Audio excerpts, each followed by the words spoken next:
Power 100. It's your Power Breakfast with Archie and Donny. We're so stoked tonight. The curtain raiser for the NRL, the All-Stars game. It is in our backyard, literally kind of a backyard of our studio because it's right next to us here in the city. And the All-Stars are going to be kicking off just around 7. And joining us right now is, well, one of the biggest names in the NRL, Donny. Absolutely. We've got the CEO of the NRL, Andrew Abdo. How are you this morning? Hey, good morning, everyone. Andrew, look, Townsville's very grateful to be hosting the All-Stars game yet again. Serious question, why has the NRL chosen to come back to our city for the curtain raiser? Oh, that's an easy question. I mean, this is obviously a beautiful part of the world. It's a beautiful city. It's a magnificent stadium. And, you know, this is rugby league heartland. So anytime we get an opportunity to play representative fixtures here, we will. And obviously, we owe a lot to our fans and the community in this area. And we were all devastated by the impact of the cyclone. So this year, we're going to also be using the game to help raise some funds through Give It for those communities in the Bloomfield River area that have been impacted and try and make a difference that way. But it's always great to bring fixtures here. It's a beautiful stadium, and as I said earlier, this is rugby league heartland. Yeah, absolutely. Now, sometimes with this All-Stars game, obviously the boys go pretty hell for leather out there, and you got a few coaches clutching at pearls this time of the year, wondering if they should send their players or not. Has there ever been any thought put into potentially moving that game on the calendar to a different day, or are you pretty happy with where it sits as the curtain raiser? Oh, look, it's a good question, and we're always looking and thinking about what the best fit is for the season. You know, this year we've got 38 weeks of football, right? And so 2-week preseason, and then obviously with round 1 being split now and the season opener in Las Vegas, we've got continuous football from this weekend all the way through to 4 weeks of international football at the end of the year. So that's 38 weeks. So that's great news for our fans. Now, the location of All-Stars, it's traditionally been in the preseason. A couple of things. One is it's not just about the game. It's also about the week, and especially for the players themselves. It's an opportunity for them to spend time immersing themselves in their culture and also learning about the land and learning about each other's cultures. And of course, it's a celebration of that for both the Indigenous and the Māori teams. Playing it at the end of the season is tricky because obviously we've got the grand final and the players involved in the grand final wouldn't be able to be involved if we played it a week after the grand final. And then it also impacts on test matches. There's no perfect place. We'll always consider it, but right at the start of the season, I think works really well. And the feedback from the players is always positive about the week that they get to spend together. Yeah, that's the information that we're really getting through is the players that we've spoken to, they really enjoy the cultural week and the learnings that they get about their culture. Now, the preseason challenge has kicked off last night.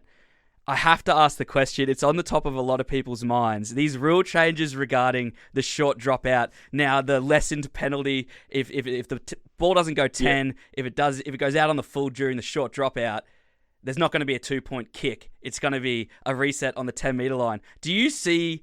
There's been a bit of backlash isn't the right word, but a bit of worry that it might change the fabric of how that kind of runs that end of the field. Do you see it as a pitfall, or are you really happy with the decision going forward? And do you think it's going to play out a bit weird this weekend?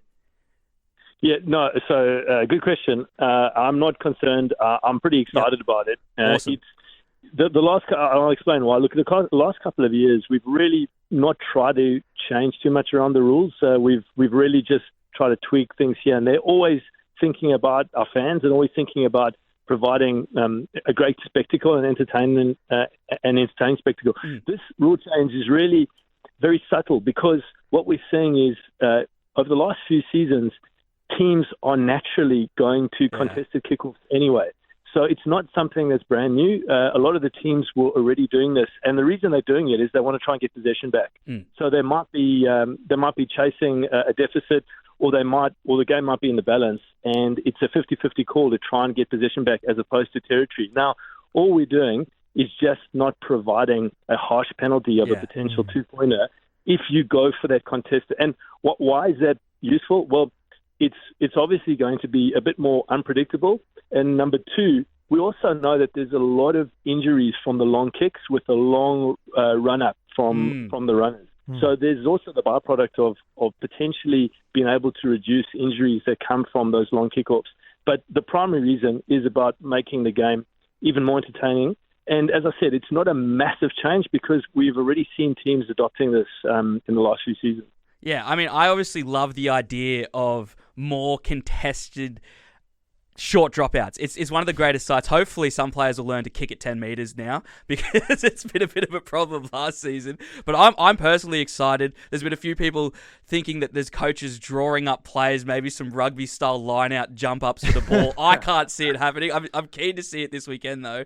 But yeah, I also noticed that you touched on the safety issue, so that's also interesting as well. And there was I remember a lot of Blues players get injured off those long dropouts. So I'm all in favour of this rule change, Andrew. This sounds really, really beneficial for us Southerners, despite broadcasting up north. Andrew, we don't get to chat to you very often, so we've got to get a red-hot tip from you for tonight for the All-Stars. Are you back in the Māoris or are you back in the Indigenous All-Stars? Well, you know what's really interesting is we've had 13 All-Stars games, but this is the sixth version of the Indigenous All-Stars versus the Māori All-Stars. And would you believe it? So they've played 5 times. 2 games won by the Indigenous team, 2 games won by the Māori All-Stars, and 1 game was a draw here in Townsville a few years ago. Yeah. So it's right in the balance. And you got, Adam Blair coaching for the first time, the Māori team. You got Ronnie Griffiths, you got Latrell Mitchell, you got Joey Tapine as the captains. When you look at the lineups, it's very difficult to call it. I can tell you what though, it'll have the intensity of a test match. I mean, this is it's always entertaining. And then you've got the women's game as well just before that. And then you've got the touch footy teams playing, men's and women's, before that as well. So it really is a celebration of footy tonight, touch, men's and women's. It's going to be a celebration of culture. And we know that this game always delivers entertainment. I can't call it because, as I said, it's in a balance if you look at history in terms of the number of wins for each team. I got to be honest. I'd love to press you for an answer, but I can't pick a winner either. But you've said that in a way more eloquent way than I ever could. So. Well, look, but just for everyone listening, it is, tonight's an opportunity to come and see these stars in action, and we've got tickets priced at a really affordable level. So, $25 for juniors, $35 for adults, $95 for families, and it's even cheaper if you're a club member of any club. So, for those thinking about coming, don't think about it too hard. Just come and see some of the best rugby league action from both the men's and women's players. It's going to be absolutely fantastic. You can get tickets at nrl.com/tickets. Get down to Country Bank tonight. There's already been thousands sold. Donny and I will be there. I don't think that's a draw card, though. Andrew Abdo, the CEO of the wonderful competition we know and love called the NRL. Mate, thanks so much for your time this morning on the Power Breakfast. No, great to chat to you. Enjoy the game tonight, and thanks to all the fans for your support of the last couple of seasons. I can't wait for the season to kick off.